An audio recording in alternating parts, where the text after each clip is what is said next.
Wewe katoto, wewe ni nani? Na kwa nini umesimama njiani? Wewe mbea sana Unaniuliza hivyo wewe kama nani? Na unataka nini? Unataka kunijue? Waambia dawa yao ni moja. Sasa lazima nikuoneshe.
Wewe katoto, wewe ni nani?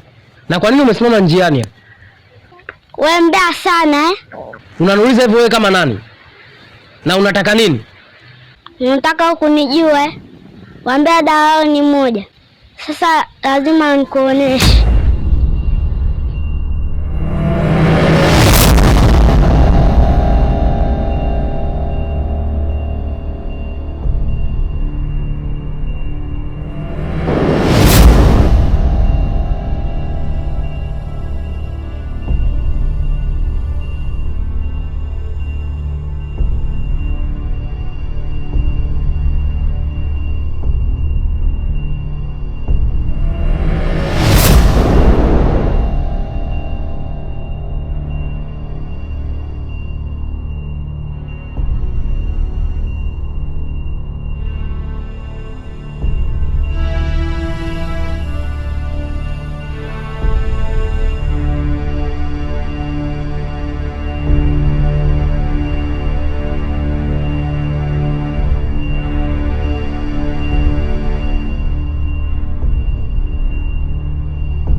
Namaste mke wangu. Namaste mume wangu.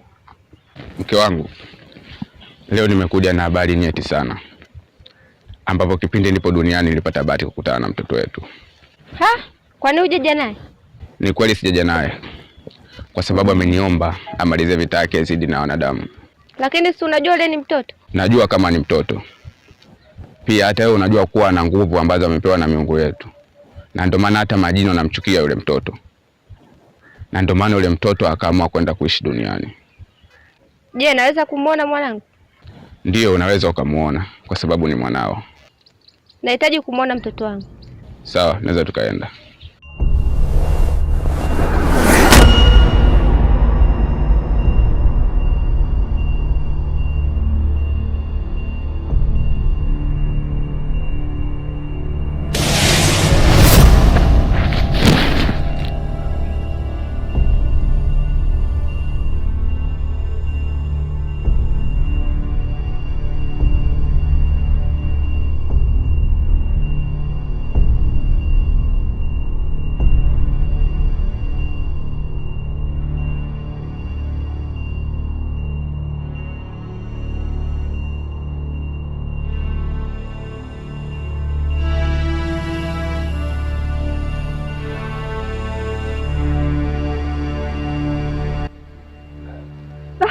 Niko wapi hapa? Niko wapi?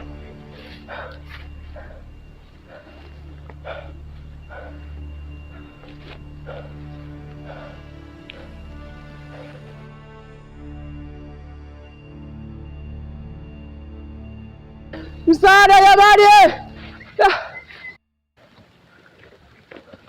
Msaada!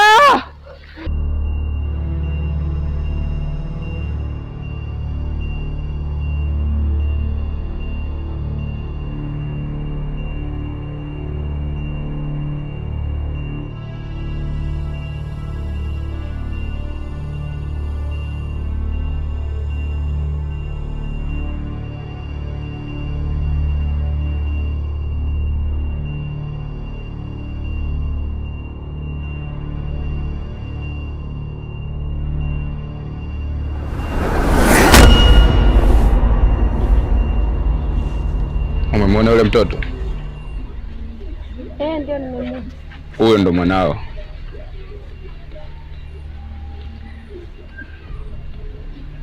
Je, naweza kumshika? Unaweza ukamshika, ndio.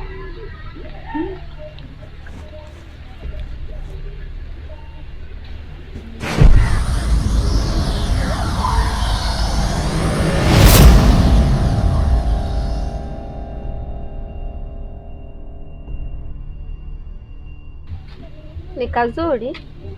Ya, ni kazuri sana. Natamani uhalisia huu angekuwepo katika ufalme wa kijini. Ni kweli unachosema, maana amependeza sana. Amekuwa kama mwanadamu wa kawaida. Unaonaje tukaondoka na hiki kivuli? Hapana. Tukiondoka naye dunia itatikisika sana. Acha tumrudishe. Tutamchukua kwa nyakati mwingine. Sawa.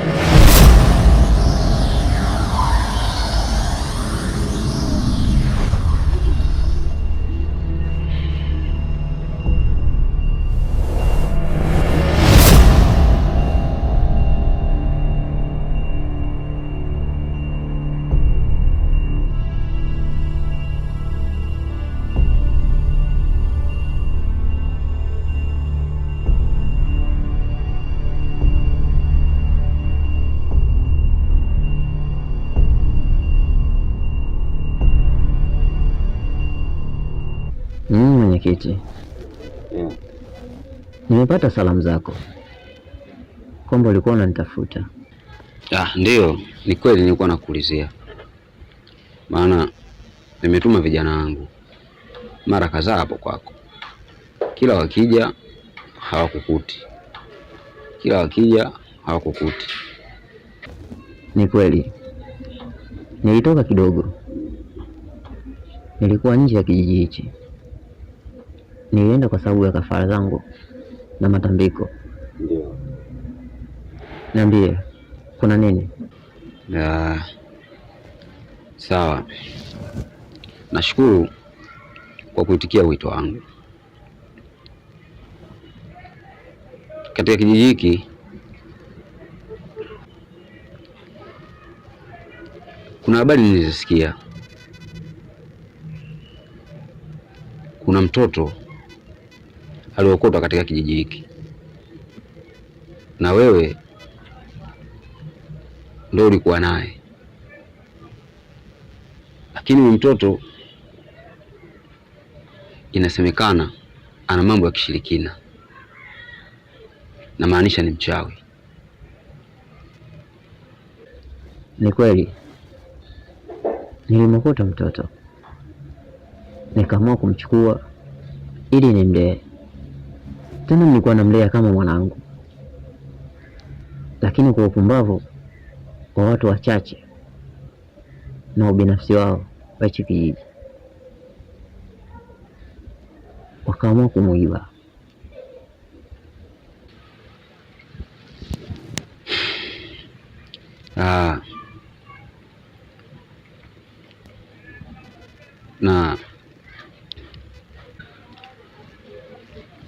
Na huyu mtoto mara kwa mara huwa analeta mazingira ya ajabu katika kijiji chetu. Huwa wanasema analeta ishara aina mbalimbali za kishirikina.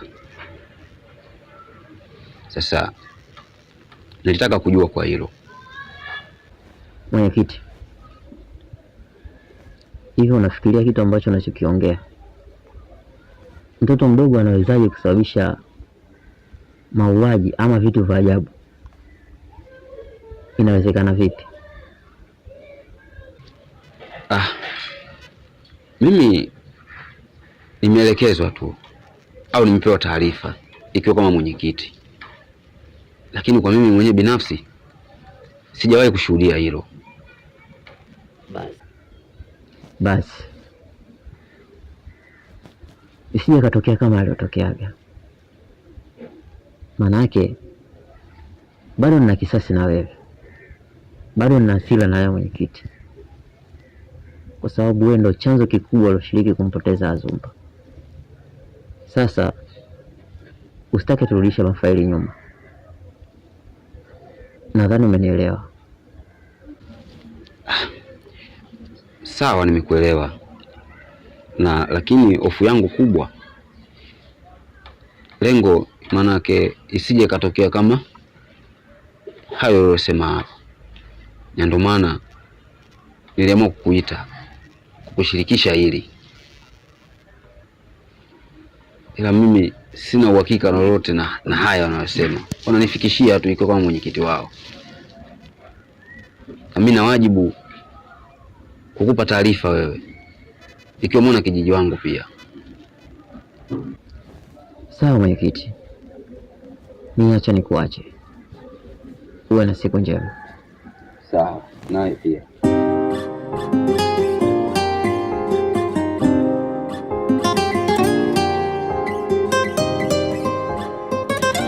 Ndugu yangu, hivi mbona kwa somo elewa dada? Wewe unaona kila siku sisi kuwa kukaripiana hapa ndani, unaona sahihi kabisa, kwa sababu tushakwambia kuhusu hiki kitoto. Achana nacho, kitakuja kutusababishia matatizo. Uelewe, kwa sababu ukiangalia hata mwenyekiti mwenyewe huyu mtoto anamuogopa. Sisi akina nani mpaka tunamkumbatia tu? Mbaya zaidi yule mtu wenyewe kipalala, sio ingekuwa umjui, unamjua kabisa tabia zake zilizokuwa mbovu. Na nahisi kabisa hayo mazingira uchawi kaatolea kule, kwa sababu siku ile tulipomwokota alikuwa na tatizo lolote, lakini baada ya kuchukuliwa na kipalala ndo kama unavyoona. Lakini wewe sasa hutaki kusikia haya. Tushaambiwa kwamba tukiendelea kukaa na huyu mtoto tunafukuzwa hapa kijijini. Tunaenda wapi? Moyoni mwako mwenyewe huyo mtoto mdogo. Jamani, kweli hapana, mimi siwezi. Siwezi, sijalizika kabisa. After special unavyosema sijui mtoto ni mchawi, ni umwanga, sijui ni shetani, kivyovyote vile anavyomuongelea huyo mtoto, mimi nitabaki naye, na hata kama anazo hizo tabia, mimi nitamuonesha upendo mzuri na atabadilika, atakuwa binadamu wa kawaida kama nilivyokuwa mimi. Lakini kusema huyo mtoto sijui aende kwa kipalala, huyo mtoto sijui aende wapi, haondoke hapa, nitabaki naye hapa na nitamlea kama mwanangu. Na kama mnavyosema mtoto mchawi, mbona mimi sijaona uchawi wake? Na tangia nimekaa naye hajanifanya chochote kile kibaya. Tuseme labda nikisema mchawi, mbona sijaona uchawi wake wote? Nisikilize mdogo wangu, sisi hatupo tayari kukupoteza wewe, na ndio maana tunakupambania wewe uachane na mtoto. Hivi yule Kipalala unamuonaje? Unamchukuliaje? Labda mimi blaza zako sina kazi ya kufanya, labda kusema nina kipato chochote ambacho hata yakikutokea tunaweza tukakutibu. La, dada yako ndio hivyo, tunazulazulula tu hapa mtaani, afu wewe yani unafanya mambo tafani, hata mwenyewe ujifikirie. Unatokea katika familia gani mpaka uendelee kumng'ang'ania mtoto? Hiki kitoto shamba kichawi, sio cha kawaida, watu hawakitaki. Haya, mtu anapita anatuona kwamba sisi tupo nacho hapa, mtu anajifikiriaje? Au anatuchukulia vipi sisi kwamba na sisi pia ni wachawi? Kwa nini asikae kwa Kipalala mwenyewe alompa hayo mazingira? Unatuchosha sana mdogo wetu. Yaani kuna muda tunawaza labda mama alifanya vitu vya ajabu ukapatikana huko, so hatari sana. Jamani, mimi mtoto siwezi kumwacha. Kilichobaki ndio iko. Mimi nang'ang'ania na huyu mtoto. Siwezi kumwacha amchukue mtu yoyote da kwenda kokote kule. Bali lolote. Mtoto mdogo kama kweli jamani. Kwani umeambiwana sehemu ya kuishi? Kipalala si ndio anaye alompa hivyo vitu anaweza kuishi nayo? Lazima aje kuishi hapa. Kaka, tusiendelee kugombana, sawa? Naomba unielewe. Nishikilia msimamo wangu.